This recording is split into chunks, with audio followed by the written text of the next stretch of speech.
네, 할렐루야. 네, 우리 옆에 계신 분들과 한번 반갑게 인사하겠습니다. 반갑습니다. 잘 오셨습니다. 네, 다시 한번 인사하겠습니다. 주님께서 당신을 사랑하십니다. 축복합니다. 이렇게 인사하겠습니다. 조금만 길면 안 하시는데 다시 하겠습니다. 주님께서 당신을 사랑하십니다. 축복합니다. 이렇게 인사하겠습니다. 주님께서 당신을 사랑하십니다. 축복합니다. 네, 꼭 두 번씩 해야 되는데 어느 교회나 똑같습니다. 제가 딴 데 가서 해봐도 길면 그냥 이렇게 하고 끝나는데 네, 최선을 다해서 인사를 해야 됩니다. 이제 조금씩 가을 비도 내리는 걸 보니까 가을이 다가오는 것 같은데요. 아침 저녁으로는 꽤 선선하더라고요. 그래서 일교차도 크니까 하늘은 높고 뭐라 그러죠? 가을이 말은 살찌는데 저희들은 살 너무 많이 찌면 안 되고요. 건강하고 활력 있게 가을을 맞이했으면 좋겠습니다. 김현승 시인의 시가 가을에는 제일 많이 낭송되죠. 가을에는 뭐죠? 뭐 하게 하소서? 네, 밥 먹게 하소서가 아니에요. 기도하게 하소서. 이 시가 있는데 기도로 주님 앞에 또 나아가는 그런 무릎을 사모하는 시간들도 있었으면 좋겠습니다. 아까 우리 장로님께서도 기도하셨지만 8월이 다 지나가고 9월도 이제 첫 주가 다 지나가고 있습니다. 세월이 너무 빠른데 이제 4달만 보내면 이번 한 해도 다 지나갑니다. 지난 시간에 저희들이 모든 것이 은혜라는 제목으로 창세기에서 예수를 보다 시리즈를 마무리를 했는데 이번 한 해를 저희들이 지금이라도 돌아보면 하나님께 모든 것이 은혜다라는 고백으로 올려드릴 수 있을 것 같습니다. 야곱은 자기의 인생을 돌아보면서 내가 짧고 험악한 세월을 보냈다라고 회고했지만 결국 자기가 숨을 거두는 마지막 순간에 침상에서 하나님께 경배하면서 모든 것이 은혜였다 이렇게 고백했던 모습을 보았습니다. 야곱의 모든 여정을 인도하신 하나님께서는 그 아들인 예수 그리스도를 통해서 우리들의 인생 역시 인도하시고 또 인도하셨고 인도하실 것이고 모든 것이 합력해서 선을 이루게 하셨고 그렇게 하실 것이다 이런 점들을 배웠습니다. 신실하신 주님을 우리들의 인생과 우리들의 삶을 통해서 찬양하고 의지하기로 결단했었던 시간이었습니다. 이제 저희들은 오늘부터 베드로전서 강해 또 베드로 후서도 그 다음에 보게 될 텐데 강해를 시작하려고 합니다. 시리즈의 타이틀을 라이프로 잡았습니다. 라이프. 그래서 영어의 앞글자들을 따서 이렇게 하는 게 유행이라 저도 한번 해봤습니다. 이거를 따서 만들었는데 라이프는 Life in Faithful Exile이라는 뜻입니다. 우리말로 하면 신실한 나그네의 삶 정도가 될 텐데 12주 정도 계획하고 있는데 여러분 기도해 주시고 또 말씀 들으시는 또 당사자이신 여러분들을 위해서 기도해 주시기 바랍니다. 여러분 혹시 한국 영화 중에 미나리라는 영화 보신 적 있으세요? 미나리. 네, 대부분 많이 보셨네요. 저도 몇 년 전에 이 영화를 가족들이랑 함께 보았습니다. 다음에 시간 나면 교회에서 화면도 큰데 한번 같이 봐도 좋을 것 같아요. 예배 끝나고 참 좋은 영화인데 이 영화는 이제 1980년대나 70년대 주로 80년대 같아요. 미국으로 이민을 간 한국 이민자 가족 4명이 그리고 이제 나중에 그 아이들을 돌보러 오신 장모님 한 분과 더불어서 미국의 시골 중에 시골인 아칸소라는 그 시골에서 여러분 아칸소 들어보셨죠? 옛날에 빌 클린턴이 아칸소 주지사였습니다. 엄청 시골입니다. 이 시골에서 농장을 만들면서 이 이민의 삶을 해나가는 이야기를 다룬 영화입니다. 굉장히 따뜻하고 재밌는 영화예요. 이 영화를 만든 감독은 아이삭 정이라는 예일대학을 나온 굉장히 똑똑한 사람인데 한인 2세로 자기가 실제로 살았던 그 이야기를 자전적 이야기로 풀어낸 그런 영화가 미나리입니다. 이 영화를 보면서 저는 참 많은 생각을 하게 됐고 참 여러 가지 감정이 오고 가는 것을 느꼈습니다. 당시 그 척박한 아칸소 시골에서 한국 사람이 한 명도 없었습니다. 근데 말도 통하지도 않고 모든 것이 낯선 곳에서 그야말로 생존, 서바이벌을 위해서 살아야 했던 이 가족, 이민자들의 삶이 굉장히 깊이 공감이 되었습니다. 아마 여러분들도 처음에 미국 왔을 때 당혹감, 그래도 여러분들은 좀 낫죠. 한국 사람들이 좀 있었잖아요. 아예 없진 않았으니까. 또 동부는 그래도 있는 편이니까요. 근데 이제 마지막 씬이 굉장히 가슴이 아픈데, 할머니가 실수하셔서 그 평생 가꾸어 놓은 농장에 불이 납니다. 다 타버려요. 그래서 그 주인공, 남자 주인공이 막 글로 뛰어들어가려고 안 된다 그러는데 살아야 되니까 그 남자 주인공을 붙잡으면서 안 된다 그러고 그 모든 것이 다 무너져 내립니다. 비극이죠. 눈물이 나더라고요. 그 가슴도 많이 아프고, 내가 평생을 생존을 위해서 그리고 가족을 위해서 쌓아 놓았던 그 하나의 재산이 순식간에 무너져 버렸습니다. 이 모든 일들이 다 지나고 할머니가 손자 손녀를 데리고 물가에 심겨진 미나리, 그거를 심은 거예요. 이전에. 그러면서 이렇게 이야기합니다. 미나리는 어디서든지 잘 자라, 이렇게 이야기를 합니다. 이 대사가 마음에 많이 나와 있더라고요. 가족이 함께라면 또 다른 어렵지만 미래를 꿈꿀 수 있다는 굉장히 가슴이 아프지만 따뜻한 영화였습니다. 한번 꼭 보시기 바랍니다. 이 영화를 보면서 저도 이민자잖아요. 그리고 여러분도 이민자들인데 많은 이민자들의 삶이 겹쳐서 떠올랐었습니다. 영화의 남자 주인공 역을 맡았던 배우도 한국인 2세인 스티븐 연이라는 배우를 캐스팅했던 거예요. 근데 얘는 한국말 잘 못해요. 한국말 잘 못해. 한국 사람인데. 그래서 이제 한국 이민자 역할을 해야 되는데 뭐 그랬어요 막 이렇게 나오니까 좀 어색하긴 하더라고요. 근데 이게 미국 영화니까 어쨌든 영어로 이게 모든 게 다 대강 나옵니다.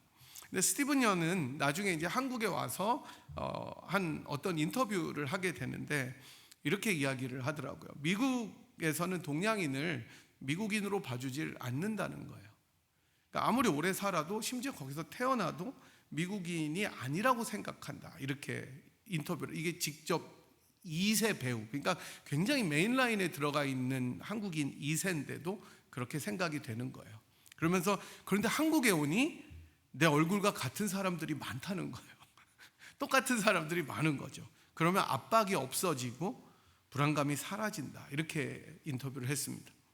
이민자들이 겪어야 되는 어려움들이죠. 우리도 느끼지만 이 말이 사실입니다. 제가 지난번에도 말씀드렸듯이 제가 아는 한 목사님은 한국에 들어갔더니 편두통이 사라졌대요. 스트레스가 없는 거예요.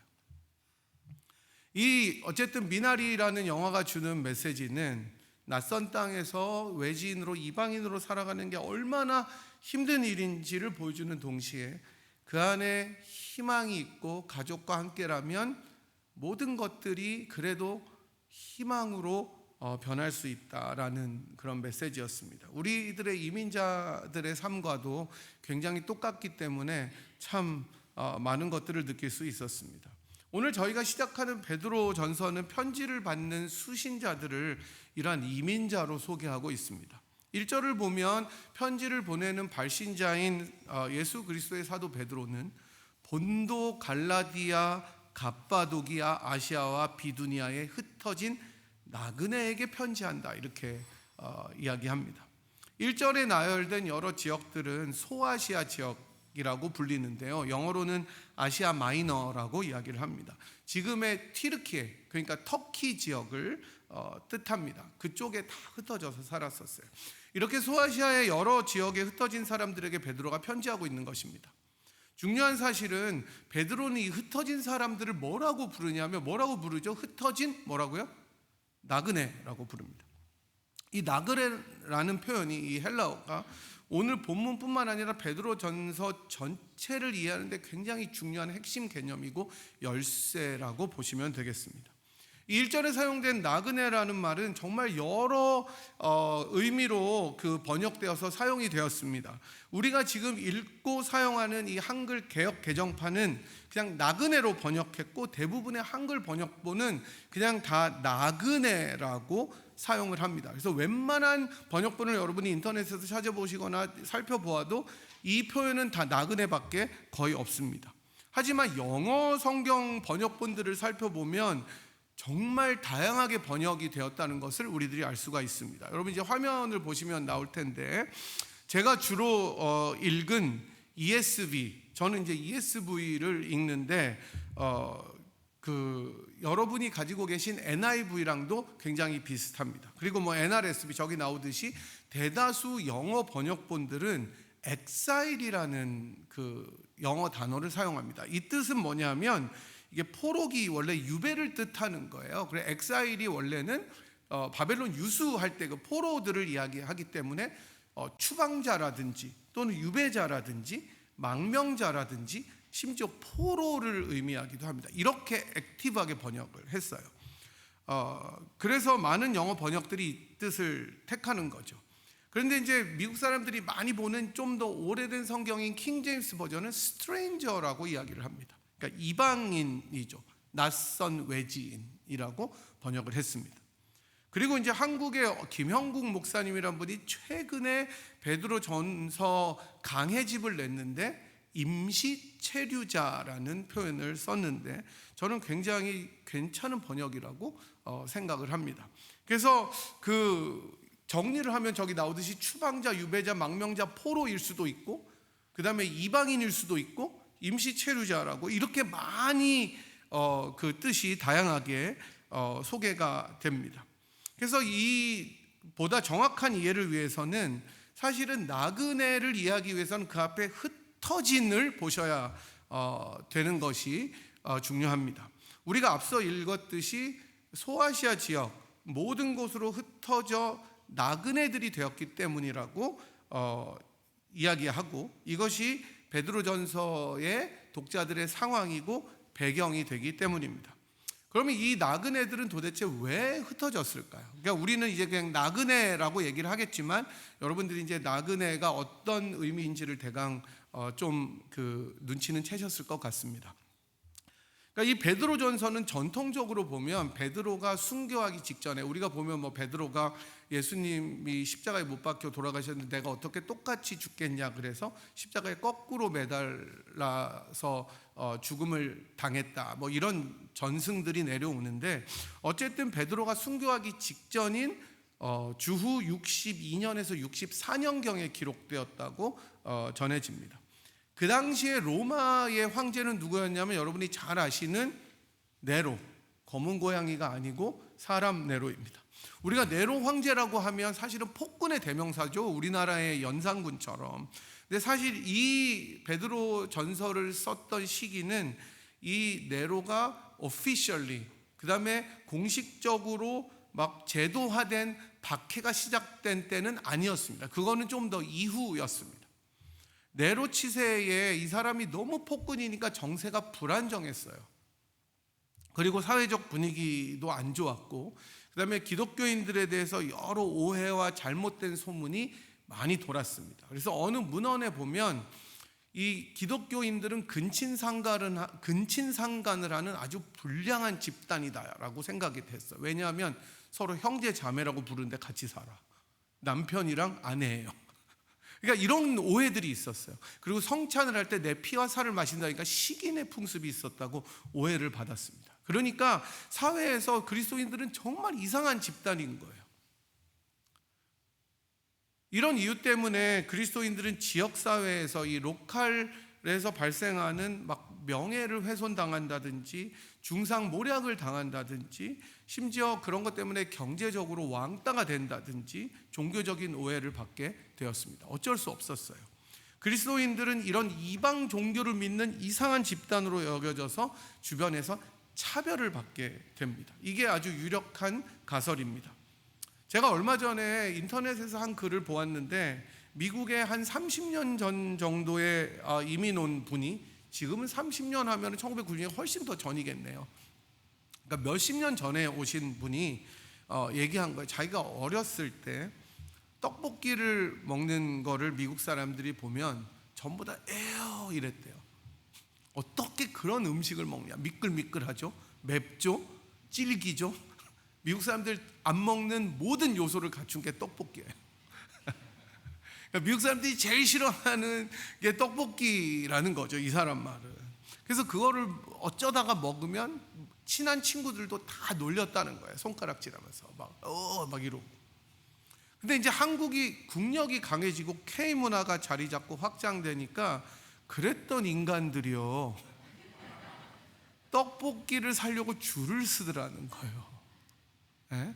조스 떡볶이, 조폭 떡볶이, 홍대 떡볶이 다 매운데 참으면서 소다를 먹으면서 막 먹고 뷰티풀 하는 걸 보면서 정말 마음이 이상하더래요. 자기가 차별받았을 때 생각이 겹치더라는 거예요. 여러분들도 아마 알게 모르게 미국에서 이런 여러 가지 차별적인 경험들을 하셨을 때가 있으셨을 것 같습니다. 베드로의 편지를 받는 수신자들은 여러 이유들로 아까 말씀드렸듯이 흩어졌는데, 마치 구약에서 나라를 빼앗겨서 포로로 끌려갔던 바벨론 유수의 사람들처럼, 아까 엑사일, 추방자, 망명자, 유배자처럼 이전에 있었던 로마의 칙령이 있었습니다. 그러니까 이 유대인들이 하도 난리니까 아예 로마에 있는 유대인들을 추방을 시켜버렸어요. 그 전에 황제가, 클라우디오라는 황제가 49년에 야, 유대인들 니네 안 되겠다, 이제 여기 로마에서 나가버려, 시쳇말로 꺼져버려, 이래가지고 다 흩어버렸어요. 로마에서 쫓아내버렸어요. 그게 클라우디오 칙령이라는 건데, 그 유대인들 안에는 당연히 다 그리스도인들도 포함이 되어 있었습니다. 이것 때문에 오늘 1절에서처럼 흩어졌다를 사용한 디아스포라 유대인들과 그리스도인들이 생겨나게 된 것입니다. 사실 이외에도 가난함 때문에 경제적 이유로 흩어진 일도 있었고, 우리도 아메리칸 드림을 찾아서 쫓아왔을 때 많은 분들이 가난함을 극복하고자 온 분들도 이전에는 많이 있었습니다. 요즘에는 한국으로 역임인가요? 참 세상이 달라졌는데, 어쨌든 이렇게 흩어진 사람들을 나그네라고 부르면서 추방과 망명의 뉘앙스인 엑사일을 쓴 것입니다. 이제 우리는 나그네라는 말의 어느 정도 의미를 이해할 수 있고, 흩어진 나그네들의 정체가 어떤 건지를 알 수가 있습니다. 문제는 이 나그네들이 추방되고 흩어져 있는 그렇게 살았던 곳에서 배척을 받으면서 살 수밖에 없었다는 현실을 마주했다는 거예요. 그러니까 나그네로 살아가는 것도 사실 힘든데, 낯선 곳에서조차 고난의 삶을 살 수밖에 없었다는 게 더 힘든 일이었다는 거죠.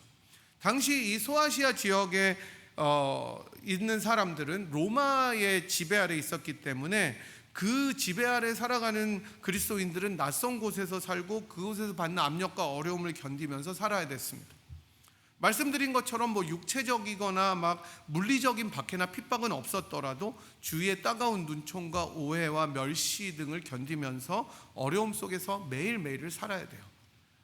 여러분 얼마나 불안하겠습니까? 나가면 사람들이 나를 다 싫어해요.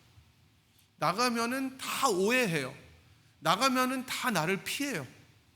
그리고 내가 친구가 나갔는데 없어요. 근데 나는 여기서 매일 살아야 돼요. 이런 면에서 나그네는 임시 체류자이지만 소외된 자고 소외된 이민자였습니다. 우리와 같은 자들이에요. 이런 사람들에게 사도 베드로는 편지를 쓰고 있습니다. 그렇게 보면 베드로의 수신자들은 바로 여러분과 저일 수도 있다, 이렇게 생각이 듭니다. 하지만 베드로는 이 그리스도인 성도들을 단지 흩어진 나그네다라고만 하지 않습니다.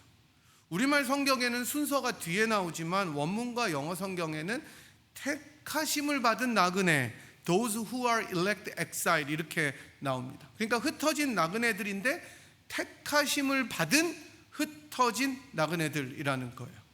택하심을 받았는데 그 택하심은 그냥 우리가 보통 생각하는 그런 보통의 택하심이 아닙니다. 우리가 2절을 같이 한번 다시 읽어보도록 하겠습니다.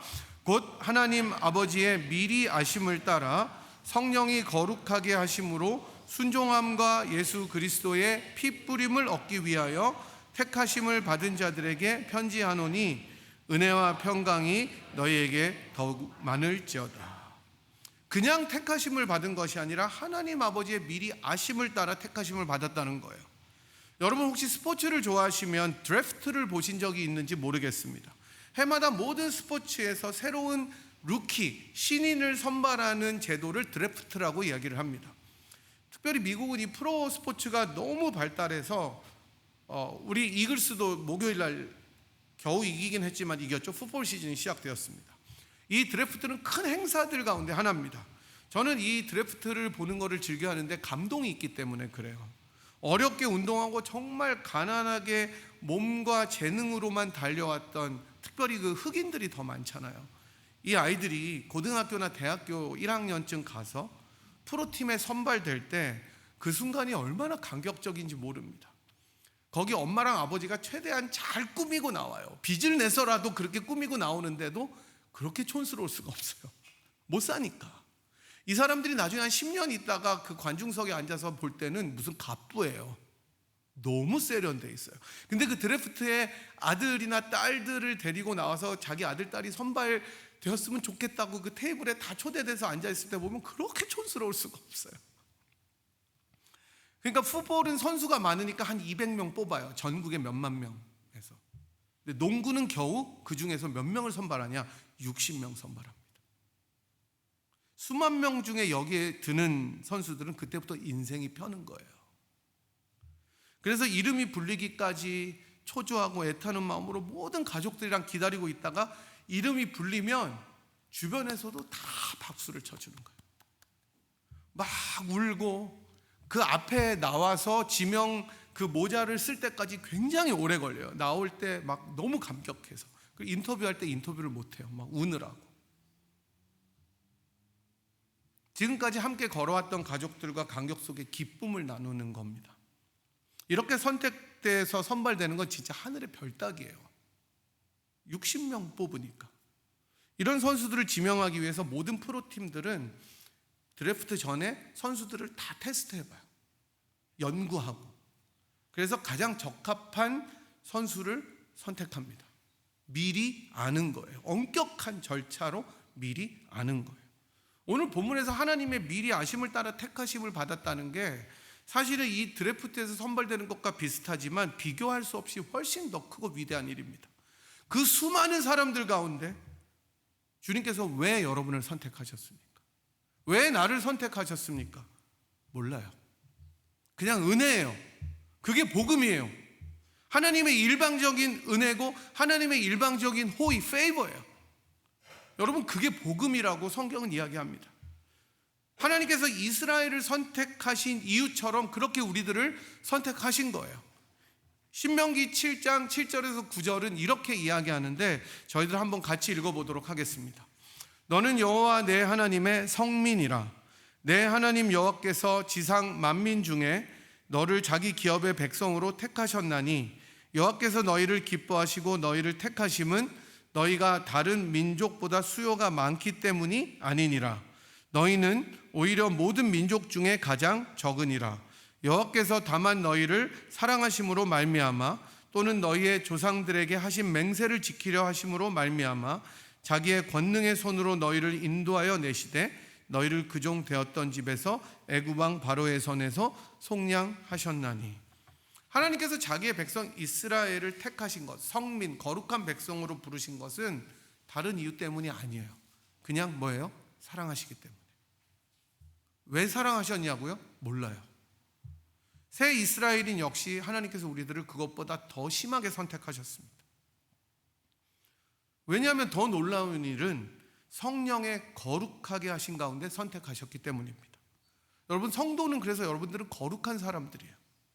하나님의 성품을 닮아서 이제는 구별하도록 부름받고 선택된 자들입니다. 이 세상 사람들과 똑같은 자들이 아닌 거예요. 이게 새로운 신분이에요. 뉴 스테러스예요.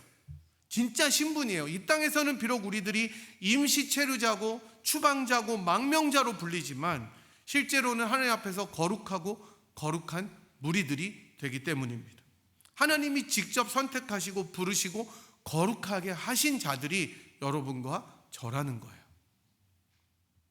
그리고 이제 선택의 목적이 등장합니다. 그거는 두 가지인데 예수님께 순종하도록 하기 위함과 예수님의 핏부림을 얻기 위함입니다. 순종과 핏부림이 택하심의 목적이에요. 영원한 속죄함을 얻도록 그런 속죄를 주신 예수님께 순종하도록 우리들을 부르신 거예요. 그러니까 그냥 택한 게 아니에요. 목적이 있다는 거예요. 우리가 일을 할 때도 목적을 가지고 일을 하잖아요. 더 이윤을 남긴다든지 공익을 위한다든지. 그런데 주님께서 우리들을 택하셨을 때는 그냥 아무것도 하지 말고 있어라가 아니라 예수님께 순종하고 거룩하게 되어서 핏부림을 얻기 위한 것이었습니다. 여러분 생각해 보시면 예수님께서는 하늘의 본향을 두고 이 땅에 내려오신 참된 나그네셨습니다.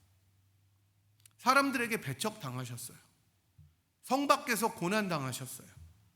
하지만 그 피로 우리들을 씻겨주시고 언약 백성으로 받아주셨기 때문에 우리들의 순종은 구원을 얻기 위한 어떤 조건이 아니라 이미 씻김받은 백성의 새 생명의 길이 되는 것입니다.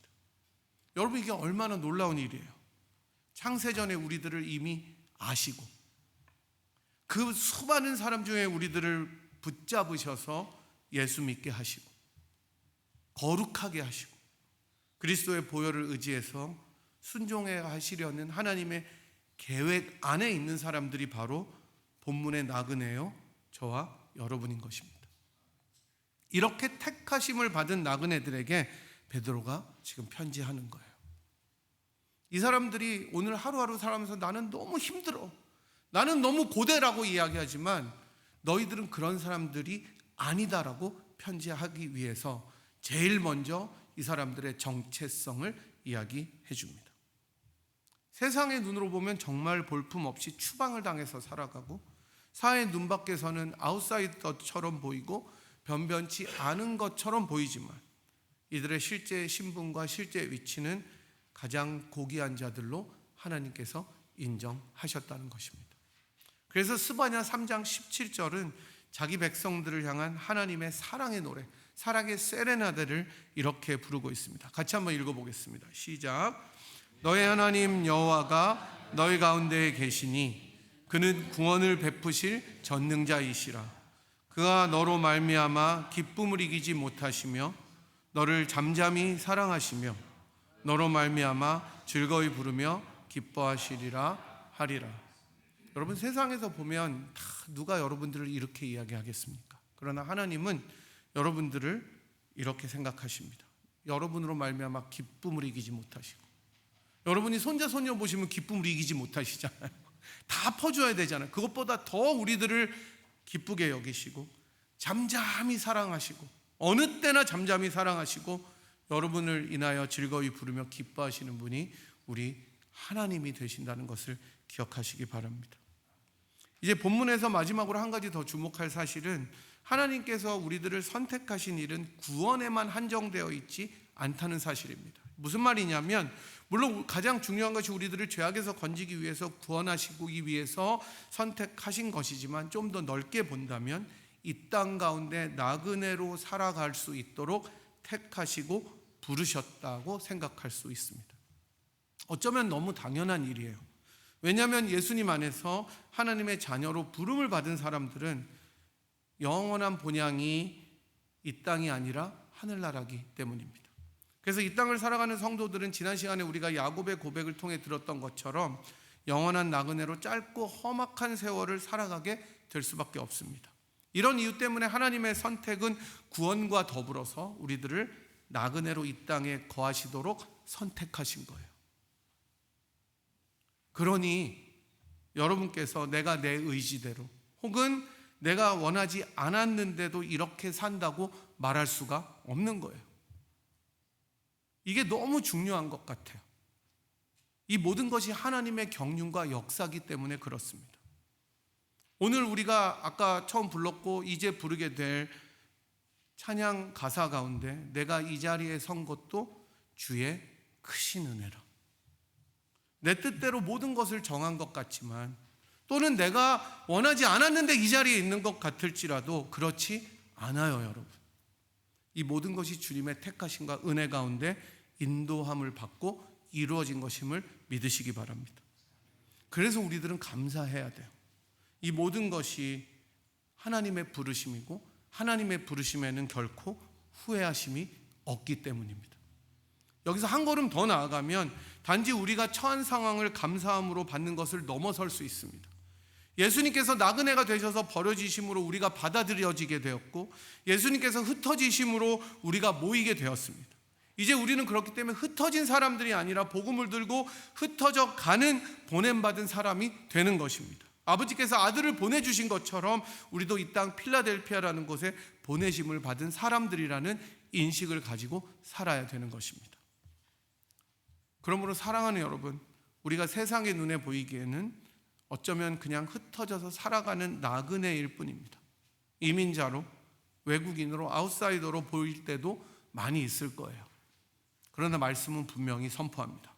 우리는 하나님이 창세전부터 미리 아시고 사랑하시고 은혜를 주시고 기뻐하시는 나그네입니다.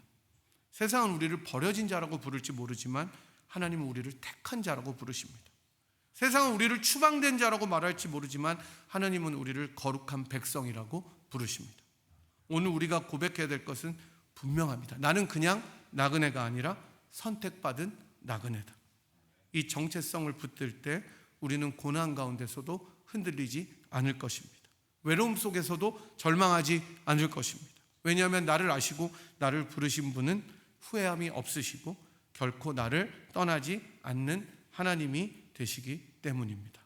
여러분, 지금 내가 이 자리에 있는 것, 내 인생의 모든 걸어가는 길, 내가 택한 나그네의 여정 모두도 하나님의 택하심과 은혜 안에임을 믿으십시오.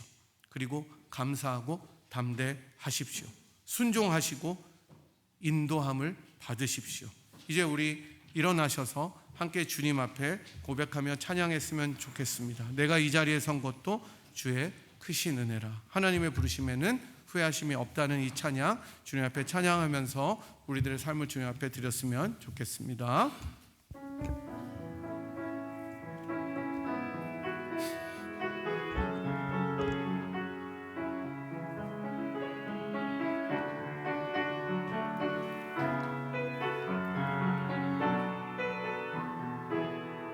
하나님의 부르심에는 후회하심이 없네. 하나님의 부르심에는 후회하심이 없네. 내가 이 자리에 선 것도 주의 부르심이라. 하나님의 부르심에는 결코 실수가 없네.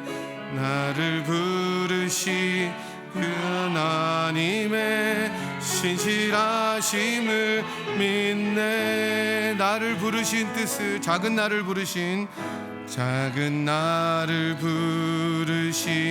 뜻을 나는 알 수 없지만 오직 감사와 순종으로 주의 길을 가리라. 때론 내가 연약해져도 주님 날 도우시니 주의 놀라운 그 계획을 나는 믿으며 살리. 날 부르신 뜻, 날 부르신 뜻 내 생각보다 크고 날 향한 계획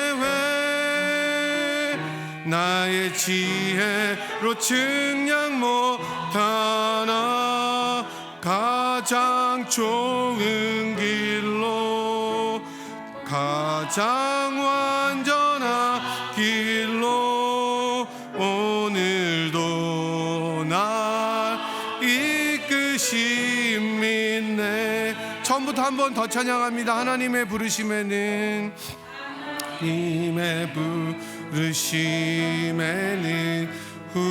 후회하심이 없네. 내가 이 자리에 선 것도 주의 부르심이. 하나님의 부르심에는 결코 결코 쉴 수가 없네.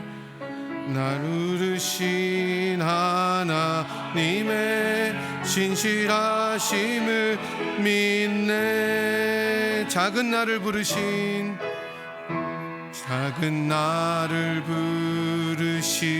뜻을 나는 알 수 없지만 오직 감사와 순종으로 주의 길을 가리라. 때론 내가 연약해져도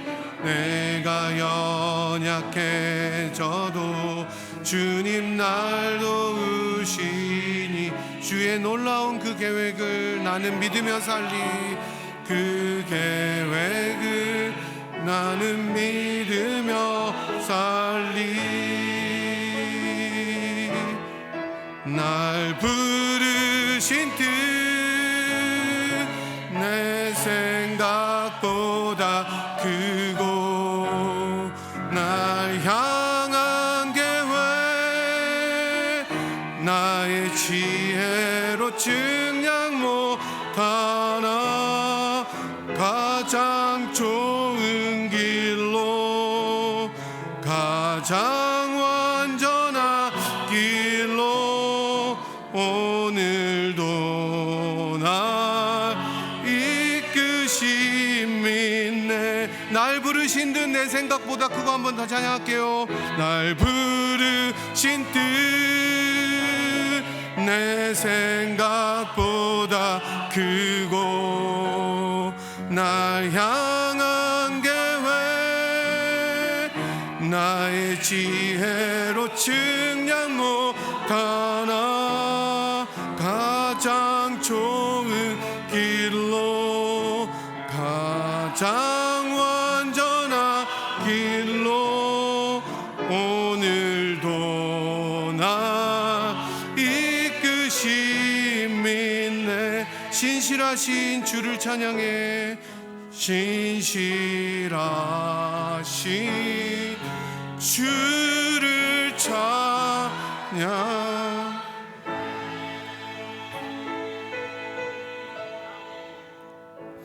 우리 시간에 한 목소리로 한번 기도하겠습니다. 들으신 말씀 우리 고백한 찬양하면서 주님이 우리를 이곳에 위치하게 살게 하신 이유도 하나님의 부르심이고 내가 이 자리에 선 것도 주의 부르심과 은혜인 것을 기억하며 그 후회하심이 없는 하나님의 부르심에 순종하며 살아가는 흩어진 나그네 되게 하여 주시옵소서. 선택받은 그 선택을 감사하며 우리를 기쁨으로 잠잠히 사랑하시는 하나님의 사랑을 믿으며 이 믿음의 여정을 주님 걸어가겠습니다. 주님 사랑으로 걸어가겠습니다. 우리들의 생각보다 크신 그 하나님의 지혜를 우리들이 측량하지 못하지만 오늘도 나를 가장 좋은 길로 안전한 길로 이끄실 주님을 신뢰하며 살아가는 인생 되게 하여 주시옵소서. 그런 우리들의 자녀들과 가정과 교회가 되게 하여 주시옵소서. 우리 주님 한번 크게 부르고 주님 앞에 통성으로 나아가도록 하겠습니다. 주여! 아버지 하나님, 우리가 주님의 신실하심, 주님의 택하심을 받은 나그네로 살아갈 수 있도록 인도하여 주시옵소서. 하나님, 때로는 우리들의 삶이 정말로 이방인으로 소외된 사람으로 살아가는 것이 어렵고 힘들 때도 있지만 아버지 하나님의 부르심에 후회가 없다는 것을 기억하며 우리들을 가장 완전한 길로, 가장 옳은 길로, 가장 아버지 하나님 정말로 선한 길로 인도하시는 그 주님의 손을 잡고 그 주님의 사랑하심을 택하심을 받은 자인 것을 기억하며 이 땅을 살아가는 나그네로 저희들이 살아갈 수 있도록 인도하여 주시고 저희들의 자녀들의 삶에, 그런 가정들의 삶에 동일한 은혜가 임할 수 있도록 주님이 축복하여 주시기를 원합니다. 아버지 하나님, 오늘도 저희들이 그런 주님의 신실하심을 찬양하는 저희들이 될 수 있도록 인도하여 주시옵시고 주님의 아름다움을 아버지 찬양하며 높이며 살아가는 저희들의 인생이 될 수 있도록 저희들을 붙잡아 주시옵소서. 인도하여 주시옵소서. 하나님, 왜 작은 나를 주님께서 사랑하여 주시고 불러주셨는지 그 뜻을 알 수가 없지만 주님이 저와 같은 죄인을 잠잠히 사랑하시고 기뻐하시며 즐거이 노래하시는 이유를 우리들은 알 수 없지만 주님의 부르심에 후회하심에 없다는 그 사랑의 고백을 인하여 감사와 영광을 올려드립니다. 우리가 이 미국 땅의 낯선 곳에 와서 산 것도 주님의 은혜고, 지금까지 인도함을 받아 또 기업을 이루고 가정을 이루며 살게 하신 것도 하나님의 은혜임을 고백합니다. 우리가 어떠한 경로로 인도함을 받았든지 그 주님의 크신 은혜와 신실하심을 찬양하고 고백하며 이 땅을 나그네로 살아가는 저희들이 될 수 있도록 인도하여 주시옵시고, 우리들을 가장 안전한 길로, 완전한 길로, 가장 좋은 길로 인도하시는 주님의 신실하심을 날마다 찬양하며 날마다 기뻐하며 고백하며 주님께 영광 돌리며 살아가는 흩어진 나그네들이 될 수 있도록 인도하여 주시옵소서. 세상의 것에 우리가 눈 돌리지 아니하고 주님께 우리들의 시선을 맞추며 예수를 더욱 깊이 생각할 수 있는 참된 나그네 되신 그리스도를 의지하는 저희들의 인생이 되게 도와주시옵시고, 저희들의 자녀들이 그렇게 성장하고 그들의 가정이 또 그렇게 튼튼히 세워져 가는 것을 볼 수 있도록 기도하는 저희들이 되도록 은총을 내려 주시옵소서. 지금은 우리를 위하여 참된 나그네가 되어 주셔서 버림받고 배척받으셨지만 우리들을 하나님 앞으로 인도하여 주신 우리 예수 그리스도의 무한하신 은혜와 그 아들을 아끼지 아니하시고 우리를 위하여 기꺼이 내어주시고 우리들을 사랑하시며 잠잠히 기뻐하시고 사랑하시는 하나님 아버지의 극진하신 사랑하심과 성령 하나님의 위로교통 충만하심이 흩어진 나그네로 이 땅을 살아가지만 하나님의 부르심에 순종하고 나를 가장 완전한 길로 또 안전한 길로 선한 길로 인도하시는 것을 믿으며 이 땅을 주님을 의지하며 신실하신 주님을 찬양하며 걸어가기로 다짐하고 결단하고 돌아가는 이 자리에 함께한 주의 백성들 한 분 한 분 머리 위에와 사랑하는 분이엘 제단 위에 지금부터 영원토록 함께 하시기를 간절히 축원하옵나이다. 아멘.